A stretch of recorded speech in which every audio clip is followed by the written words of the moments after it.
The self means in Hindu philosophy, the principle tat tvam asi, that art thou, meaning that the self is the basis of all being, and being is not something into which we come, but out of which we proceed. In popular language, we say, I came into this world, as if you came from somewhere else altogether, from outside. But you don't. You come out of this world, just in the same way as the leaves come from the tree.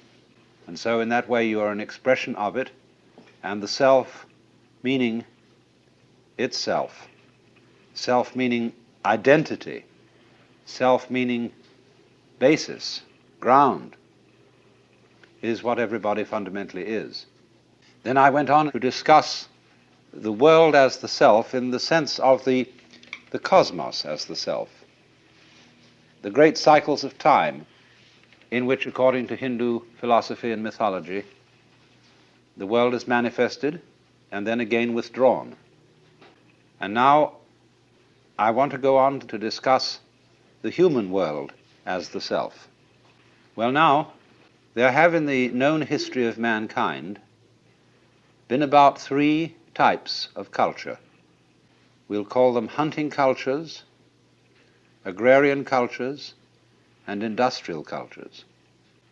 The hunting culture seems to have been the earliest, and agrarian cultures arose when hunters learned to farm and therefore had to settle in certain places. And it was then that men built cities. And when we pass from the hunting to the agrarian culture, we notice 2 very important changes occur. In the hunting culture, every man is expert in the whole culture. That's because he spends a good deal of time alone in the forests or on the hills. And so he has to know how to make clothes, how to cook, how to build, how to fight, ride, and all those things. But as soon as people become settled in cities, we get a division of labor, because it's obviously more practical when you're all living together for some people to specialize in some things and some in others. The other important difference is the difference of religion between the hunting culture and the agrarian culture. The religious man of the hunting culture is generally known as a shaman, S-A-H-A-M-A-N. And a shaman is a kind of weird individual, and I mean weird in the ancient sense of the word, not queer, but weird in the sense of magic, because he is a person of a peculiar type of sensitivity who finds initiation into the shaman role by going off by himself for a long time into the depths of the forests or the heights of the mountains. And in that isolation, he comes in touch with a domain of consciousness which is known by all sorts of names: the spirit world, the ancestors, the gods, or whatever. And his knowledge of that world is supposed to give him a peculiar powers of healing, of prophecy, of magic in general. The thing that you must note, though, about a shaman is that his initiation is found by himself. He does not receive initiation from an order or a guru. On the other hand, the religious man of the agrarian community is a priest. And a priest is almost invariably an ordained person. He receives his power from a community of priests or from a guru. In other words, from tradition. Tradition is all important in the agrarian community. Now then, reasonably enough, the first communities are stockaded enclosures. They are made of palings. And so we speak of people being within the pale and beyond the pale. And because the word paling we still use in fencing, and you know that the Spanish for a tree is palo. So here is a primitive stockaded community. And as often as not, this community will settle at a crossroads for obvious reasons. Where roads cross, that's where people meet. And so it's liable to have 4 gates and these crossing main streets. And that immediately establishes 4 divisions of the city. And so oddly enough, in Hindu society, there are 4 castes based on the 4 fundamental divisions of labor. And number 1 is the caste of priests, and they're called Brahmana. Number 2 is the caste of warriors, and also rulers, and they're called Kshatriya. Number 3 is the caste of merchants and tradesmen, and they're called Vaishya. And number 4 are laborers, and they are called Shudra. So those are the 4 principal roles in the world of settled humanity. It's interesting, I said people settled in cities because they had to plant. And there are many legends to the effect that what they were mostly concerned with planting were grapes for wine, and they cultivated vineyards. And it's said of Noah that after the flood in the Bible, the first thing he did was to plant a vineyard. He knew which side was up. So now, then those are the roles. Those are, you might say, masks, as it were, of the Brahman in this game called the social game. Now then, when you enter society, you are born into a caste. And this is very understandable in a community where you don't have a generalized system of education. You don't go to school, and therefore you learn what to do in life from your parents and your family. So if you grow up as a carpenter's son, it never occurs to you to do anything else but carpentry. Why would you? You might become a better carpenter than your father, but still that would be the natural thing to do. It's only when one is exposed to school and then people begin to talk about, well, what do you want to be in life? That people get the idea that they might be anything. So if this sort of way of life is natural to you, you don't find it particularly objectionable. Of course, all kinds of weird complications and rituals and prohibitions grow up in the course of time that can make this system very cumbersome, as it has been until quite recently in India. Then what happens is this. You go through an evolution in your development in this community, which has first of all the stage called brahmacharya, studentship or apprenticeship. After that you enter the stage of grihastha, meaning householder. And a householder has 2 duties. One is called artha, A-R-T-H-A, and the other kama, K-A-M-A. Artha means the duties of citizenship, partaking in the political life of the community. Kama, K-A-M-A, means the cultivation of the senses, of aesthetic and sensual beauty. And therefore kama includes the art of love, the arts of beautification, of dress, of cooking, and all that kind of thing. So that the Kama Sutra is the scripture about love. Kama, in a sense, means passion, and is the great Hindu manual of how to behave sexually. It's a book that every child ought to read on gaining puberty, so that he would get some sense of how to make love without being a mere baboon. Then there is also the Artha Shastra, and that is the scripture about rulers and the way of the Kshatriya caste. Now, so you've got these stages now. Brahmacharya, which is studentship, Artha and Kama, they go together, and they constitute the duties of grihastha, of a householder. Beyond that, there is the duty of dharma, D-H-A-R-M-A, and dharma has many, many meanings in Sanskrit. It can mean something like law or justice.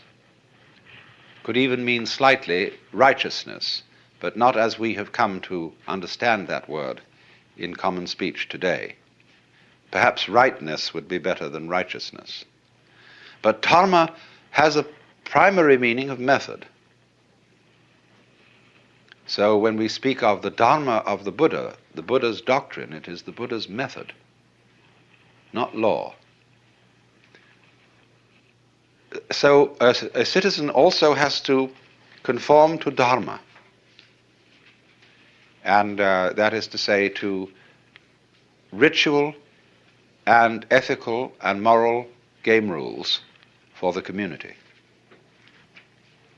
But now, when in the course of time he has established his household, he has taught his oldest son to take over the governorship of the household, the father, or for that matter, mother, may enter into a new stage of life altogether, which is not grihastha, but is called vanaprastha, and that means forest dweller, as distinct from householder. Now you see what's happened. We've gone full cycle. We came out of the forest as a hunter, we settled in a community, and indulged in what is called in Sanskrit loka sangraha. Sangraha means upholding, loka, the world. Upholding the world game. And that is everybody's dharma or duty. Dharma can also be translated duty.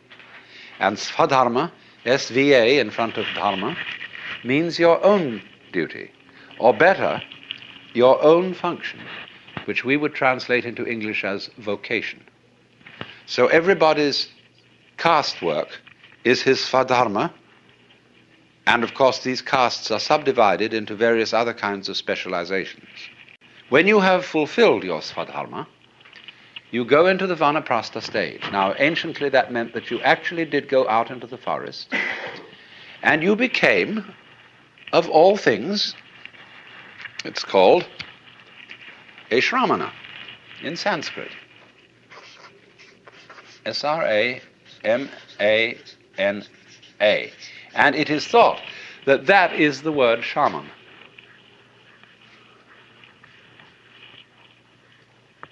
You see, what happens is this then, that an individual who all his life long has played the social game is then says, well, now I've done that. I've assumed this role, I've become identified with tinker, tailor, soldier, sailor, whatever it was. But now who am I? Really? In order to find that out, I have to go off by myself. Why? Because you have a role conception, a mask conception of yourself, because other people tell you who you are. We are constantly, in every social interchange, in the most common remarks, telling other people who they are. Everything leads up to that. The way I act towards you, the way you act towards me, tells me who I am and tells you who you are. For example, you come and sit here and listen to me talk. You are, by doing that, telling me I'm some kind of a teacher. And you're telling yourselves that you're some kind of students. And that's only one thing, you see, one little incident. In business, every day, in your housework and everything you do, everybody around you is telling you what you are and who you are by expecting certain behavior from you, which if you're a reasonable and socially inclined person, you perform, because that's what's expected of you. So you are told who you are. So when we'd had enough of that, you see. But no, let's not listen to all this anymore. That's why the Shramana, or the Vanaprastha, one of the first things he practices is silence. It's called Mauna, M-A-U-N-A. And he may take a vow not to speak for a month or a year. And after about a month of Mauna, you don't only stop talking, but you stop thinking in words. And that's a very curious experience when it happens, because all the senses take on a tremendous intensity. You see things which you've never seen before, because you stop codifying and classifying the world by thinking.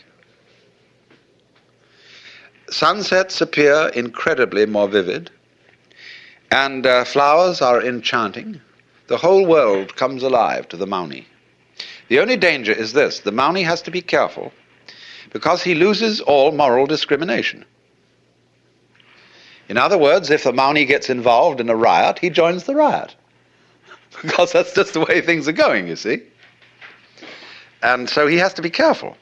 And that's why, in this state of Vanaprastha, the new man in the game will seek out a guru, a teacher, who has been through the whole discipline of yoga, or whatever it is, that is practiced by a Vanaprastha, and will help him out and see that he doesn't get into trouble.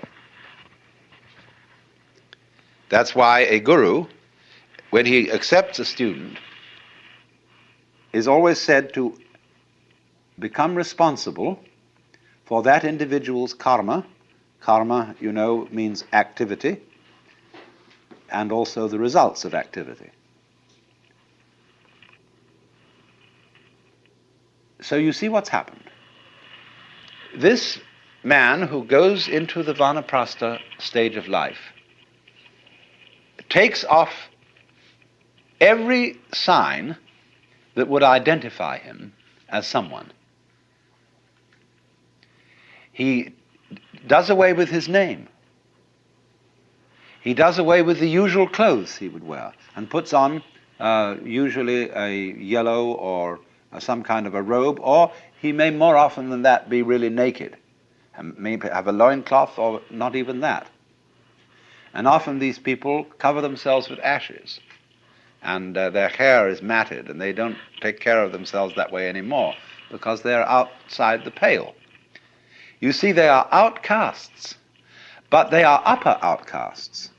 Below them are the lower outcasts, known as today the Harijan, the name that Gandhi gave them, the untouchables. And the untouchables were the aboriginal peoples of India. When the Aryan invasion occurred, at a rather vague date, but shortly after 2000 BC, the Aryans formed these castes, and the people who were originally in the land, like the Indians here, were considered to be outcasts. They were beyond the pale. So you have here a marvelous microcosm.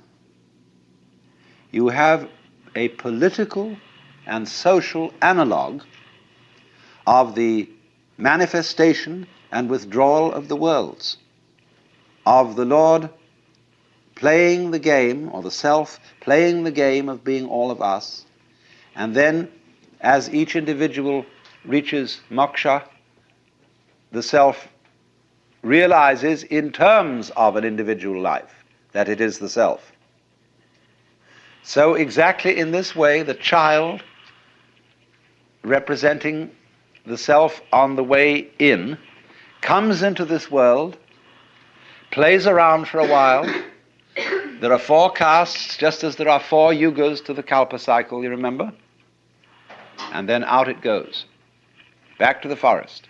We would say back to nature. But you see, the outgoing stage of Vanaprastha is a much higher state in the course of evolution than the hunting society person who is primitive. He isn't simply going back to where he came from. He's spiraled. He's come round to an equivalent position, but at a higher level. And what he has gained in the interim is self-awareness. I mean that too in the ordinary sense when we speak of self-consciousness. See, it's not much fun to be happy and not know it. We need a certain resonance. Self-consciousness is an echo in our heads, an echo of what we do, but wouldn't be aware of doing it if there wasn't an echo. When you see yourself in a mirror, that mirror is a visual echo of your face. And that's why in a room such as this, it's a very comfortable room for me to talk in, because it has resonance. And so self-consciousness is neurological resonance. Now you know how troublesome resonance can get if it's not properly worked out. You can get echoes that just won't stop. So you go into a great cave somewhere and you say, "Hi!" It says, "Hi, hi, hi, hi, hi, hi, hi, hi, hi, hi, hi, hi, hi, hi, hi," all off in the distance. See? That's very confusing. Now that's the sort of snarl that self-consciousness can get into, and we call it anxiety. When I keep thinking, did I do the right thing? In the course of some performance, if I'm constantly aware of myself in a kind of anxious, critical way, my resonance becomes too high, and so I get confused and jittery. But if you learn that self-consciousness has limits, that self-awareness cannot possibly enable you to be free of making mistakes. You can learn to be spontaneous in spite of being self-aware and enjoy the echo.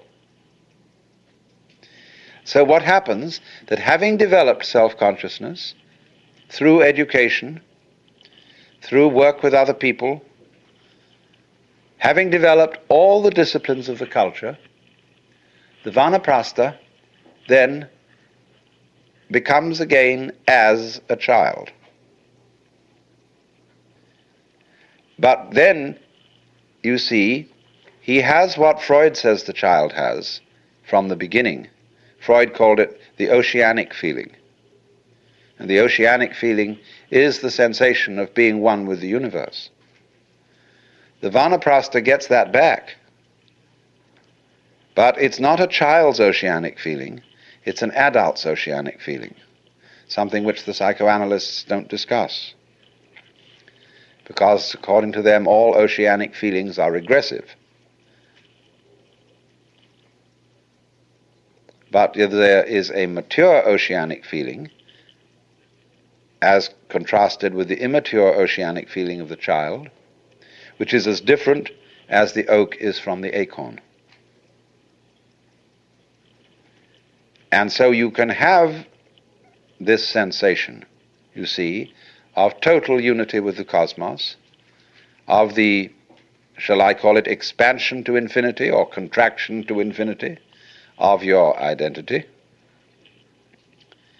without forgetting society's game rules with regard to you. In other words, it doesn't mean that you forget your address, telephone number, social security number, and the name you were given. You remember all that. And you can play that game when necessary. But you know it's a game. So, there is no way, as a matter of fact, of escaping from playing these games. And the only thing is that when you find out, you see, that you are thoroughly selfish, you inquire, what is the self that I love? What is this thing that I'm so interested in advancing and in protecting? And you look very closely into what you feel when you think you feel yourself. And you know what you find out? That yourself is everything that you thought was someone else, or something else. You have no knowledge of yourself, you see, except in relation to others. Self and other are as inseparable as back and front. There is no knowledge of self without the knowledge of otherness. There is no knowledge of the voluntary without the knowledge of the involuntary, of can without can't. So they go together. And that going together of self and other is non-duality. That's Advaita. That is the self with a capital S. So through self, one finds deliverance from self.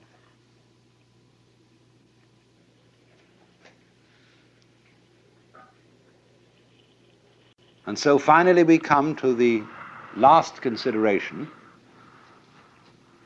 which is the question, in what way and by what means can an individual who is under the impression that he is a separate individual, limited by and enclosed in his bag of skin, how can such a person effectively realize that he is deep down the universal self, the Brahman? This, of course, is a curious question. It proposes a journey to the place where you already are. Now, it's true that you may not know that you are there, but you are. And if you take a journey to the place where you are, you will visit many other places than the place where you are, and perhaps when you find through some long experience that all the places you go to are not the place you wanted to find, it may occur to you that you were already there in the beginning. And that is the Dharma, or method, as I translated that word, which all gurus, teachers of spiritual development, use fundamentally. They are all of them tricksters, but in the most beneficent sense of the word trickster. Why trickster? Because, do you know, it's terribly difficult, in fact it's impossible, to surprise yourself on purpose. And yet, to be surprised is a great thing. But you can't plan a surprise for yourself. Somebody else can do it for you.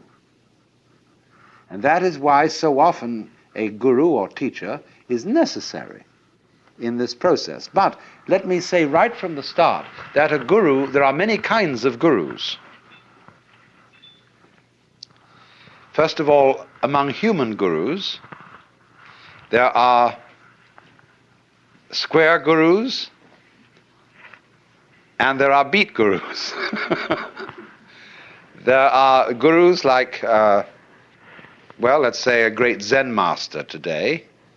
Let's take Oda Roshi at Daitokuji, who is a square guru and a very good one. But you go through regular channels. Then there is a guru like Mr. Gurdjieff, who is a rascal guru, who leads you in by means that are very, very strange indeed. Then there are gurus that are not people. The gurus may be situations, a certain kind of problem or encounter. Even a book can to some extent be a guru. A friend can be a guru. I've often thought of writing a story about a man who is some sort of guru seeker and potential yogi, who goes one day into an automat and sits down at a table where there is another fellow, and he sort of thinks that this man looks wise, and he projects onto him the idea that he is a guru.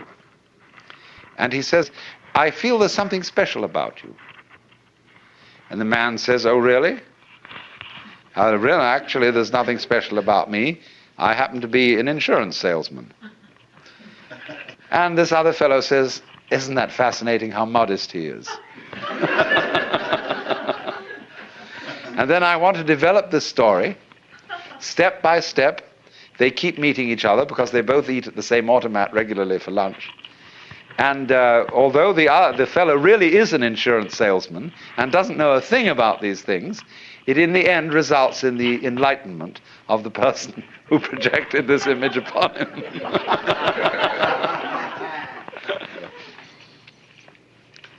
So there are, as I say, many kinds of guru. But the problem of the guru is to show the inquirer in some effective way that he already has what he's looking for.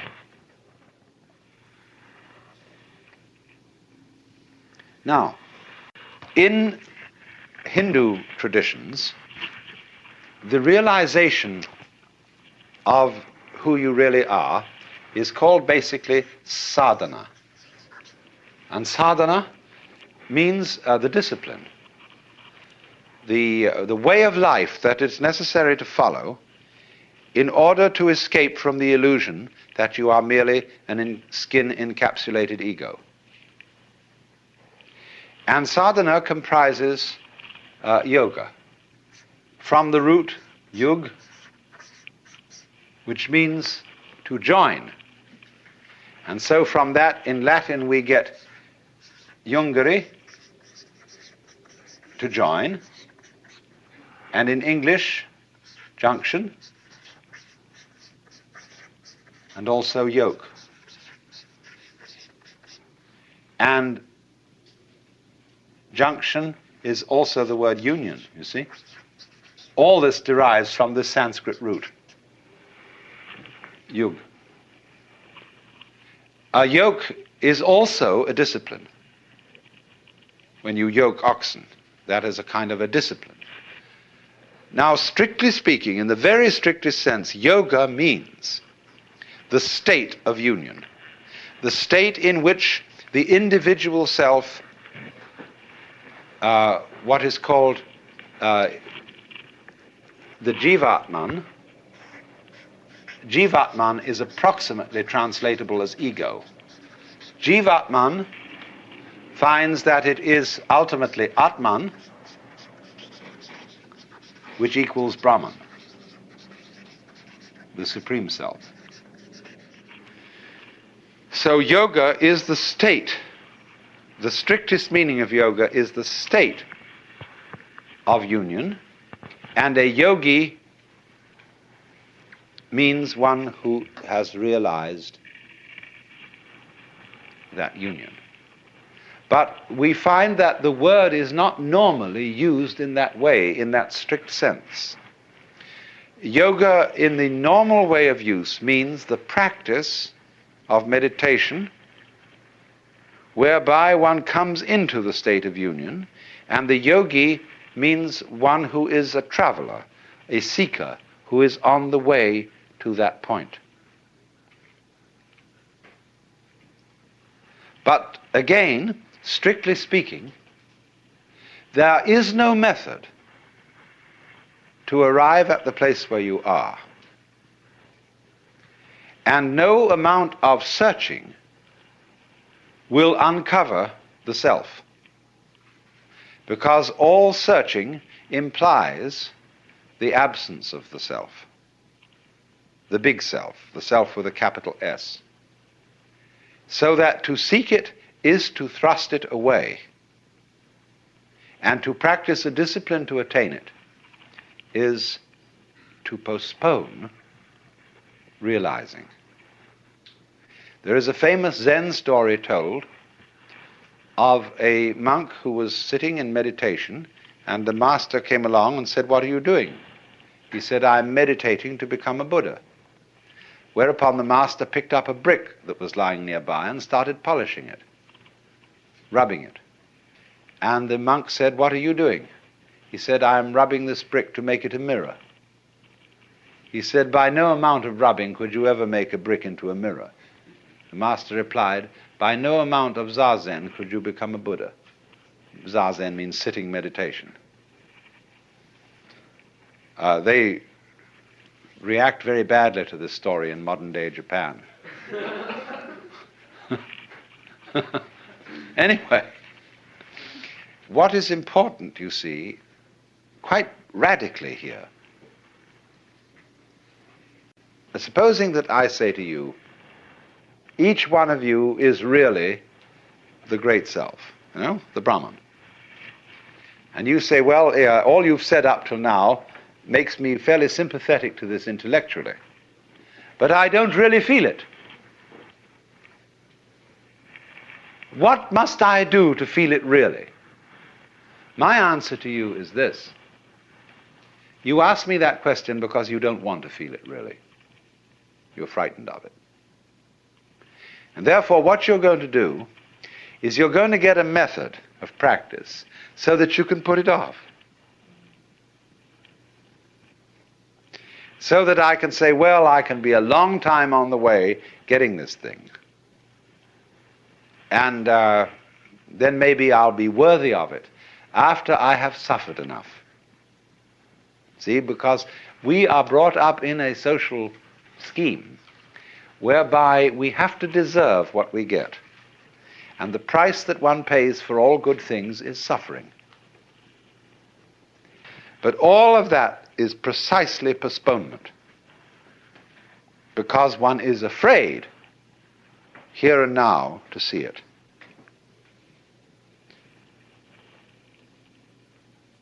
If you had the nerve, real nerve, you would see it right away.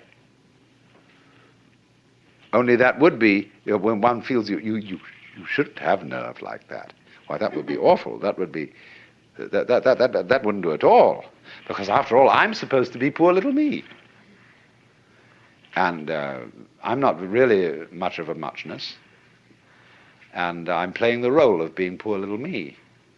And therefore, in order to be something great, like a Buddha or a Jivan Mukta, one liberated in this life, I ought to suffer for it. So you can suffer for it. There are all kinds of ways invented for you to do this. And you can discipline yourself, and you can gain control of your mind, and you can do all sorts of extraordinary things. I mean, you can drink water in through your rectum and do the most fantastic things. But that's just like being able to run the 100 yards in 9 seconds, or push a peanut up Mount Tamalpais with your nose, or any other kind of accomplishment you want to engage in. There's absolutely nothing to do with the realization of the self. The realization of the self fundamentally depends on coming off it. The sort of, when we say to people who put on some kind of an act, we say, oh, come off it. And some people can come off it. They laugh and say they suddenly realize, they were making fools of themselves, and they laugh at themselves and they come off it. So in exactly the same way, the guru, the teacher, is trying to make you come off it. Now, if he finds he can't make you come off it, he's going to put you through all these exercises, so that you'll, at the last time, when you've got enough discipline, and enough suffering, and enough frustration, you'll give it all up and realize you were there for the beginning and there was nothing to realize. But the guru is very clever. He says, all right, if this is the way you have to go, this is the way you have to go. You asked for it. You came to me, I didn't invite you, you see, the guru says. You came to me and said, I want to learn yoga. Well, he said, yoga is union. You're tattvamasi, you're that. Well, no, you say, I'm sorry, I don't understand that, because I only get it intellectually, I don't feel it. Oh, he says, you're one of those.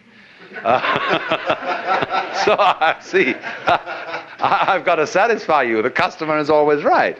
No? I've got to give you all this work to do, because you can't see directly that this is so.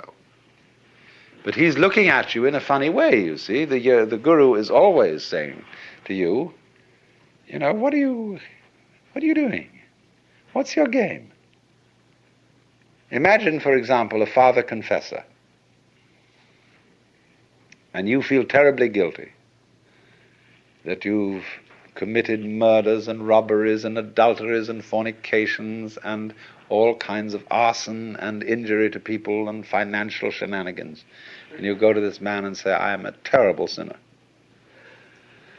Oh, he says, really? He said, I have murdered somebody. He says, how many times? And you think, oh, good Lord, this man doesn't realize how awful I am. And you recite all these things. He's perfectly calm. And then you say to him, well, you don't seem to be very shocked. Well, he said, you haven't confessed any serious sins. He said, what do you mean by a serious sin? Well, he said, what do you think? Well, I don't know. I just feel wrong. I just feel there's something in the basis of me that tells me that I am not what I ought to be. Could it be that I'm spiritually proud? That I'm egocentric? He says, no, this is not. It's very usual. This is quite ordinary sin. But he says, you are guilty of something. Something really terrible. And what could that be? Well, I have no idea. Now he says, come on. Go deeper. What is the real sin you've committed? And you think, what, me? I, little me, could do something worse than murder, worse than spiritual pride? Just little me? I mean, I'm a reasonably well-intentioned person. What could that be? And he looks at you in a funny way. He says, it's a kind of a Kafkaesque situation where you're accused of a crime that's not specified, and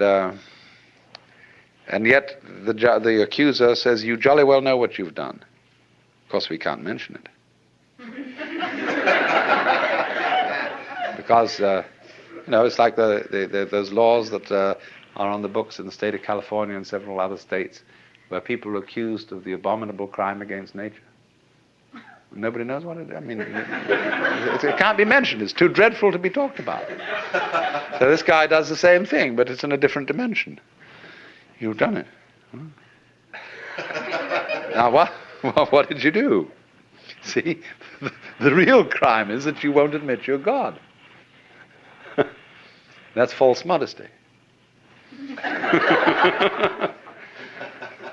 So the guru challenges, you see. He challenges you. If you raise the question, he doesn't go out and preach in the streets and say, come on everybody, you ought to be converted.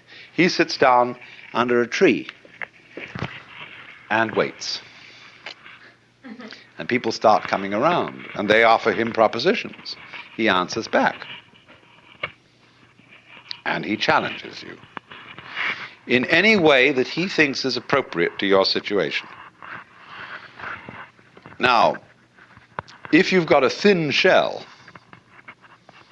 and your mask is easily dispatched with,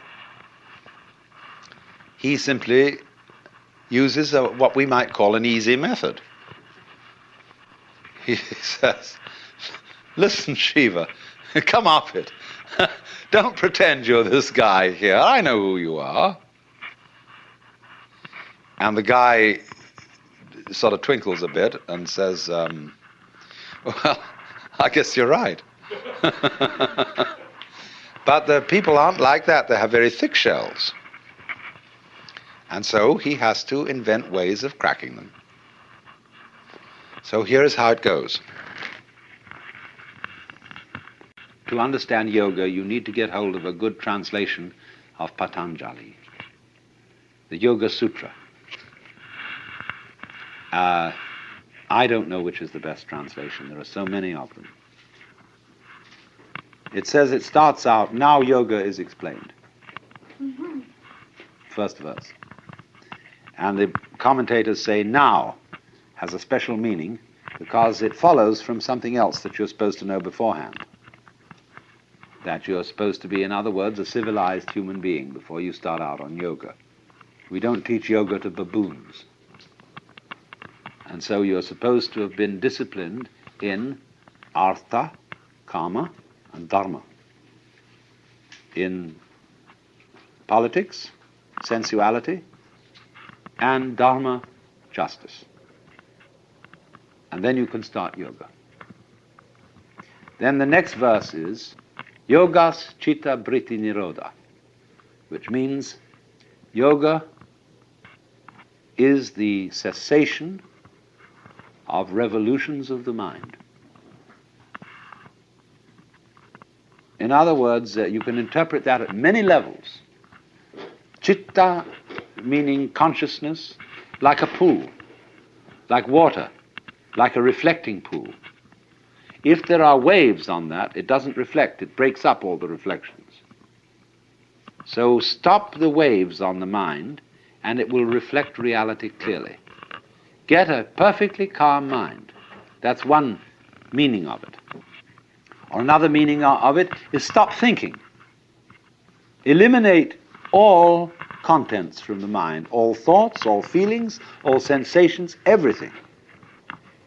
How will you do that? Well, it goes on to say you do it by certain steps. First of all, pranayama,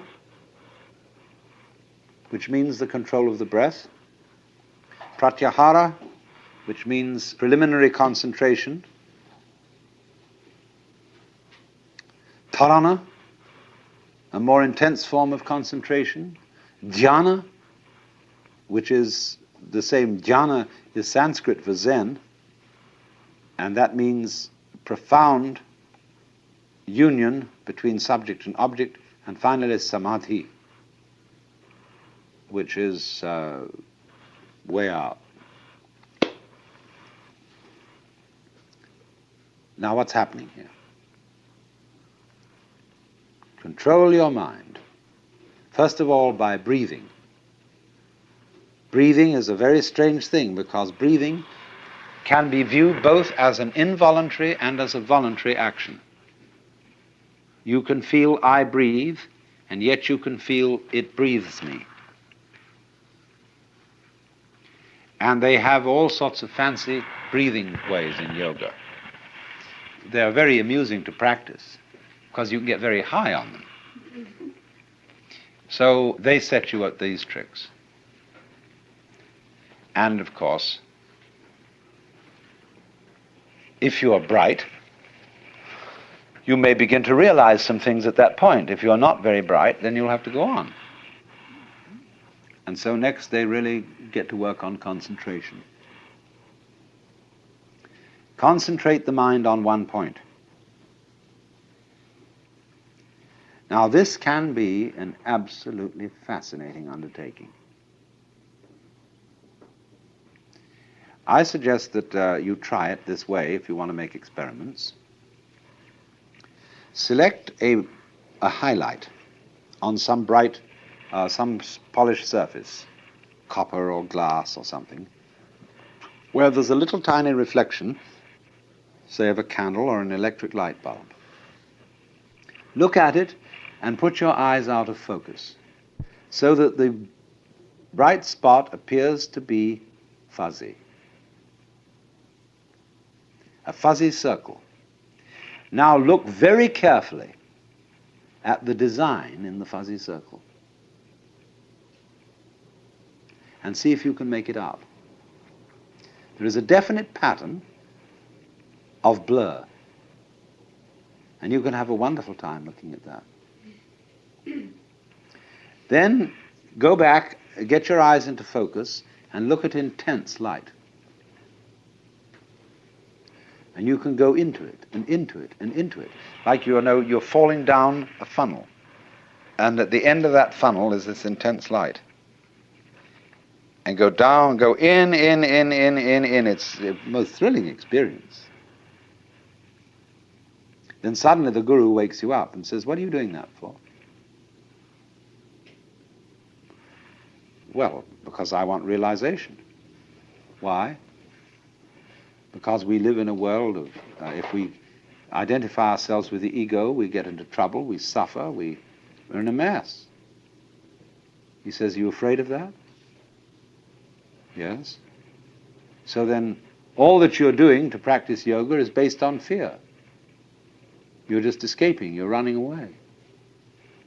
How do you think you can get realization through fear?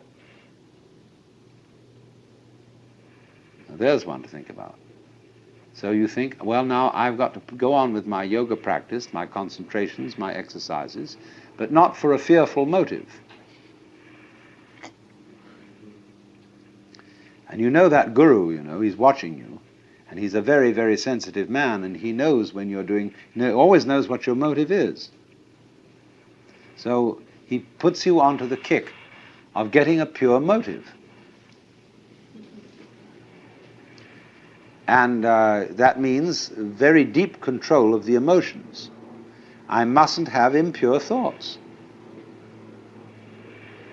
All right, so you go along and you manage to repress as many impure thoughts as possible, and then one day he asks you, why are you repressing these thoughts?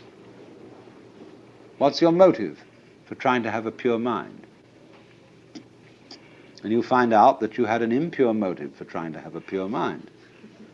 That you did it for the same old reason you started out the thing in the beginning, because you were afraid, because you wanted to get one up on the universe. And so eventually you find out, you see, that your mind is what is called in Sanskrit muda, which means crazy. Because it can only go in vicious circles. Everything it does to get out of a trap puts it more securely in the trap. Every step in the direction of liberation is a new tie-up. So that you started, with molasses in one hand and feathers in the other. That was the original situation of man. The guru made you put them together, see, like that, and said, now pick the feathers off. And the more it is, the more of a mess the whole thing gets. So you get involved and involved and involved by this process. And he, in the meantime, you see, has been telling you, yes, you made a little attainment today, but it was only the 8th stage, and there are 64 altogether. And you've got to get to that 64th stage. And he knows how to spin it out and drag it all out, because you are ever hopeful that you will get that thing, just as you might win a prize or win a special job or a great distinction and be somebody. That's the motivation all along, only it's very spiritual here. It's not for worldly recognition. You want to be recognized by the gods and the angels. But it's the same story on a higher level. So he keeps holding out these baits. And as long as the pupil falls for them, he holds out more baits. Until after a while, the pupil gets the realization that what he's doing is running faster and faster in a squirrel cage. That he's making an enormous amount of progress and getting nowhere. Like in Alice Through the Looking Glass, when the Queen says, here you have to run faster and faster to stay where you are. And So he impresses this upon you by these methods very thoroughly. And at last you find out that you, as an ego, as what you ordinarily call your mind, are a mess.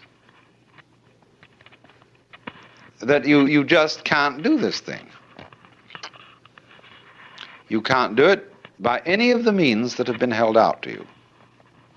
You can concentrate, yes, you've acquired a considerable power of concentration by doing all this, but you find you're doing it for the wrong reason. And there's no way of doing it for the right reason. See, Krishnamurti does this. He's a very, very clever guru. Krishnamurti says to people, now look, there is nothing you can do to be liberated, because all your efforts in the direction of liberation are phony. They are based on your desire to boost and continue your ego, and that will never lead to liberation. All you can do, he says, is to be aware of yourself as you are, without judgment. See what is. But then, if you can do that, you have no further problem. But if you try to do it, you're in the same mess all over again. Gurdjieff played the same game in a different way. He said, the most important thing is self-remembering. Always at every moment be aware of what you're doing. Watch yourself constantly and never, never be absent-minded. So all day, when you know you pick up the piece of paper, you realize, I am picking up this piece of paper. And I'm opening it inside, and so on. And I know I'm doing it this way, so I'm not asleep. Ordinary people, you know, pick up a piece of paper. In this way, we're really picking up the piece of paper. And so all these people are doing this, you know, watching all the time. Now, where do they land up? I've told this story millions of times, really. Excuse me, but it's very important. When they teach you in Japanese Zen how to use a sword, the first thing that the teacher says to the student is, now, if you're going to be a good soldier, you've got to be alert constantly, because you never know where the attack's going to come from. Now, you know what happens to you when you try to be on the alert. You think about being alert, and then you're a hopeless prey to the enemy, because you're not alert. You're thinking about being alert.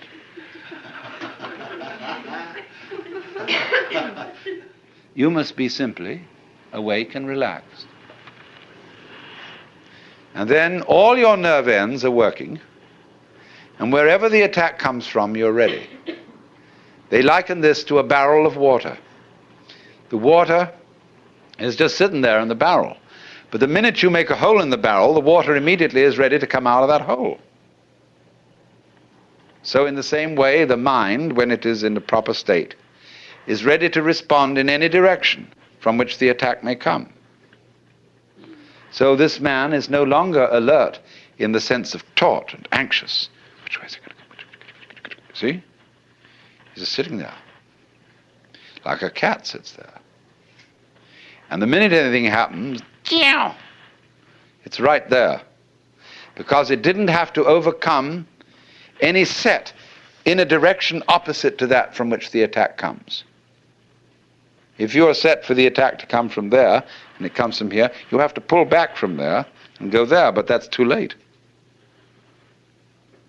So you sit in the middle, and you don't expect the attack from any particular direction. So in the same way, all this applies to yoga. You can be watchful. You can be concentrated. You can be alert. But all that will ever teach you is what not to do. How not to use the mind. Because it'll get you into deeper and deeper and deeper binds. You have to let it happen. Just like you have to let yourself go to sleep. You can't try to go to sleep. You have to let yourself digest your food. You can't try to digest it. And so in the same way, you have to let yourself wake up. Become liberated. And when you find out, you see, that there isn't any way of forcing it, that for most people is the only way of getting them to stop forcing it. Because they won't believe when you tell them in the first instance, you've got to do this without forcing it. They'll say, well, it won't work, it won't happen, because I'm very unevolved. I'm just an ordinary human being. I'm just poor little me. And if I don't force it, nothing will happen. I have people who think that if they don't struggle and strain, they won't have a bowel movement, or whatever it is. They think they've got to do that work in order to make it happen. In other words, all that is based on lack of faith, not trusting life. And to get people to trust life who don't trust it, you have to trick them. They won't jump into the water, so you have to throw them in. And if they are very unwilling to be thrown in, they're going to take diving lessons, you see, in which they're going to go all through, they're going to read books about diving, they're going to do all the preliminary exercises for diving, and they're going to stand on the edge of the diving board and inquire whether there's the right posture until somebody comes up beside and kicks them in the butt. And they're in the water. And it's also with this. It really is.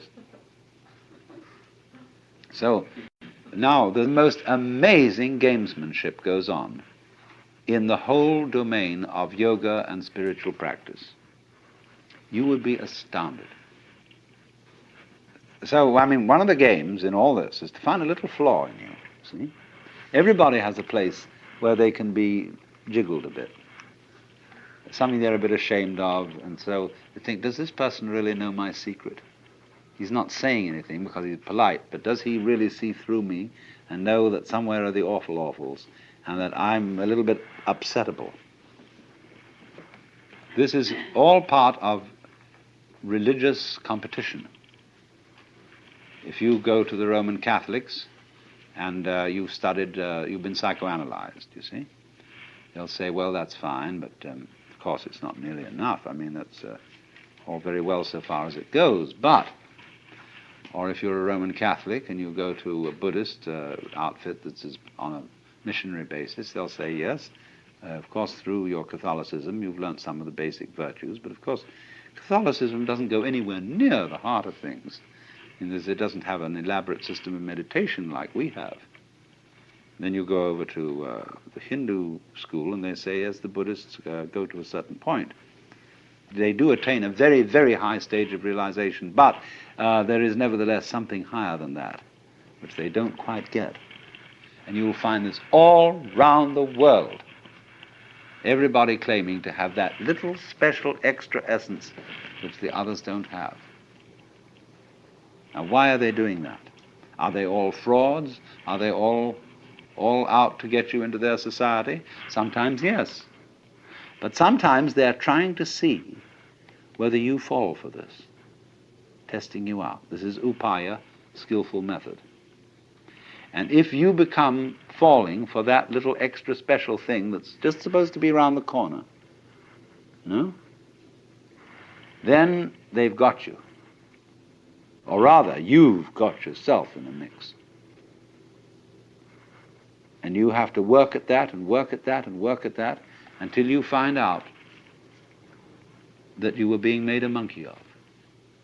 But you were being made a monkey of because you could be made a monkey of. You hadn't really arrived where you are. You didn't have the nerve to be you.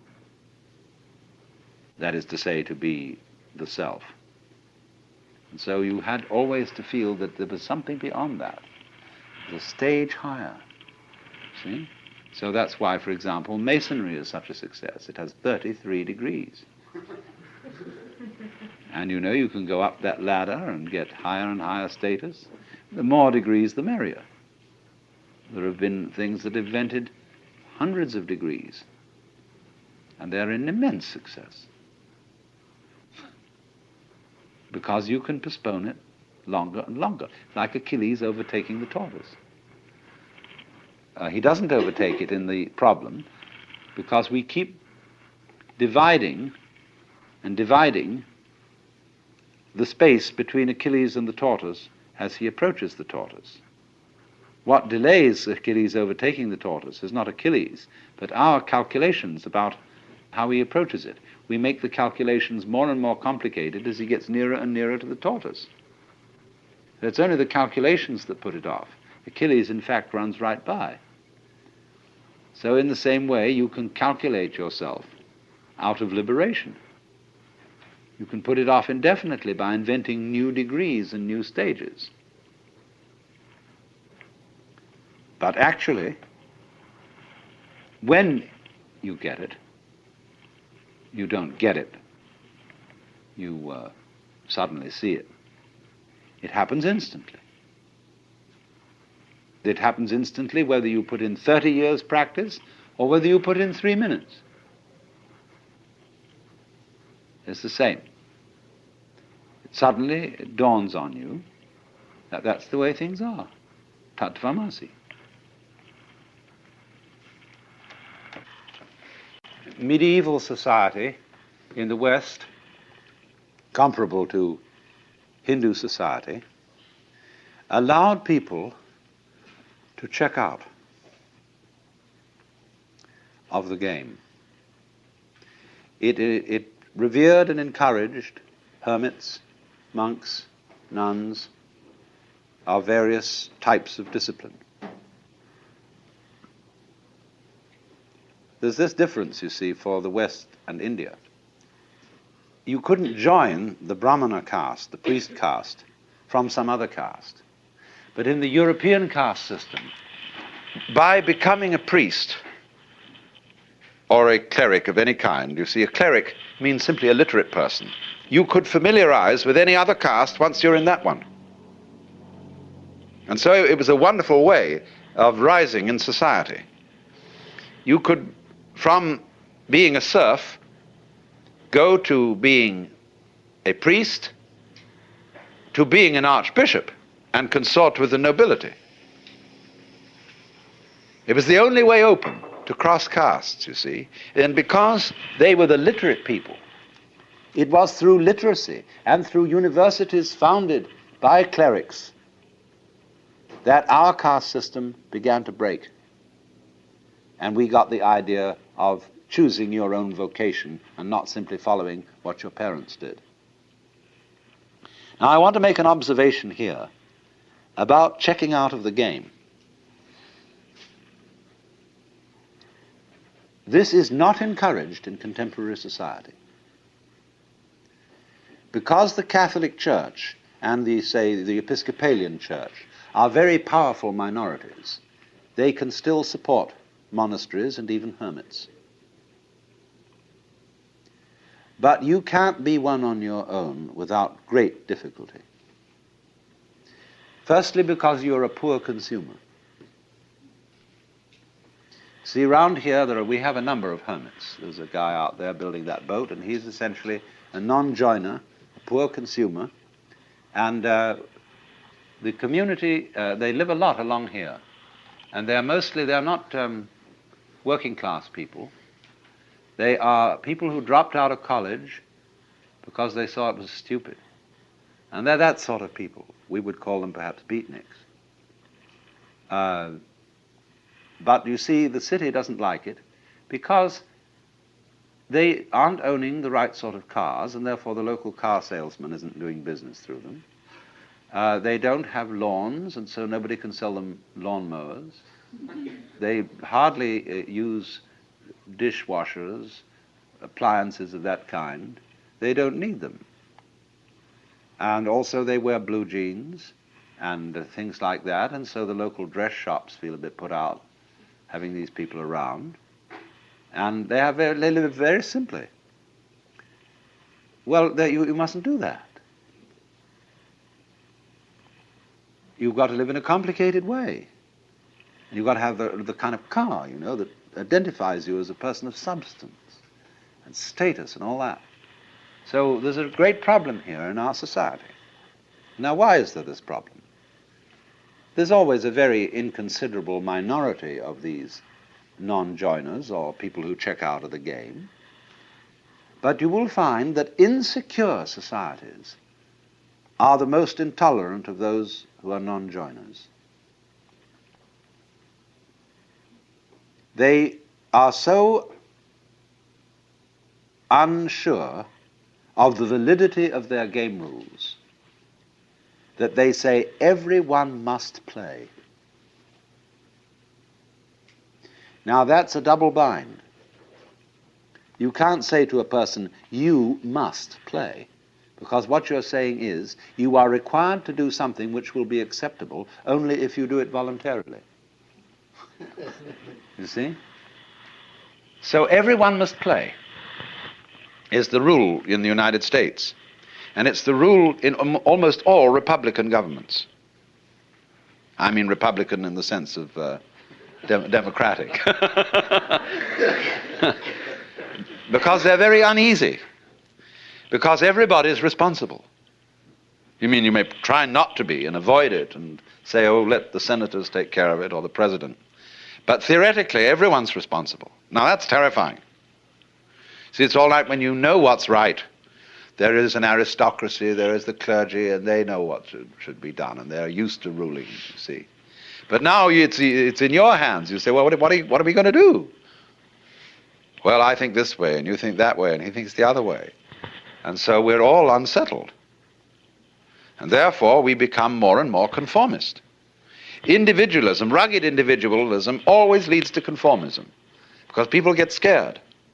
And so they herd together, and compounded with industrial society, mass production, etc. They all wear the same clothes, and they're sensible clothes that don't show the dirt too much.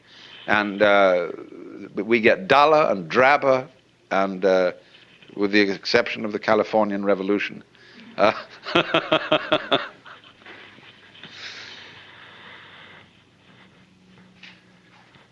So the reason for this is, in a way, that democracy as we have tried it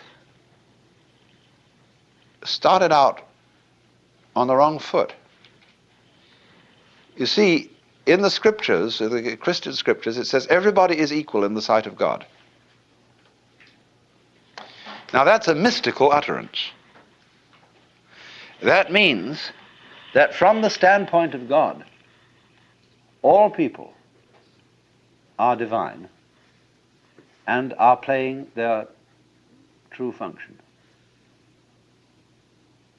And that is something that is true on a certain plane of consciousness. But come down a step and try to apply the mystical insight in the practical affairs of everyday life, and what do you get? You get a parody of mysticism. You get the idea not that everybody is equal in the sight of God, but that all people are equally inferior. And that's why all bureaucracies are rude, why the police are rude, and why you are made to wait in lines and are obstreperous income tax individuals and all that sort of person. Because everybody's a crook. Everybody's equally inferior. See, that becomes the parody of democracy. And that kind of society, watch out for it.